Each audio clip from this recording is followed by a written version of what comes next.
Let's take a look at what's happening over on X. No other politician could pull this dance off. This really is historic.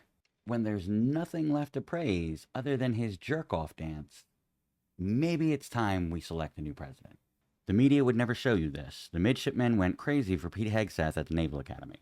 You mean the ones that they hand selected to do this, right? I've got a question for you. Does the media that you consume show you how the generals and the other upper ranks really think about Hegseth and Trump? Responding to a meme that says, "Give me one reason why any civilian needs access to something like this." James Woods posts, "What's wonderful about our Constitution is that I don't need a reason." Since 2020, firearm injuries have been the single leading cause of death among children and adolescents aged 1 to 19, surpassing car accidents. So, between the data that I just cited and the fact that you couldn't tell that this wasn't actually a pew pew, but instead camera equipment put together in the shape of one, maybe you shouldn't be one of the ones making that decision, James. Stephen Miller posts, "Democrats shut down the government to give free healthcare to illegals." To which Grok replies, "No, Stephen Miller is not telling the truth about Democrats demanding free healthcare for illegals.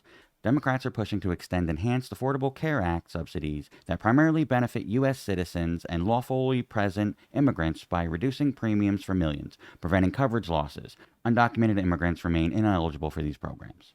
Their own fact checkers are calling them out on it, and yet these people still believe this bullshit. Responding to a post by Elizabeth Warren that says tax the rich, Patrick Bet David replies, "The top 1% paid 40% federal income tax. The bottom 50% paid only 3%. That is true, but the disparity in wealth in this country continues to grow.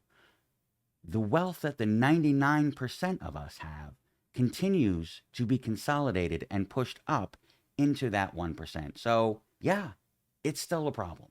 Responding to a post of Melania and Donald Trump kissing that says, "Great pick," Mike Benz responds, "In the end, it's a love story."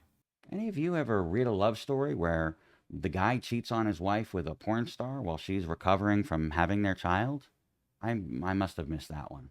And finally, when John Fetterman got voted into office, he couldn't form a cogent sentence because he'd been damaged by a stroke and hadn't recovered. I find it fascinating that this same person is now one of the most sensible Democrats in the Senate, bar none. Things don't always turn out how you expected them to.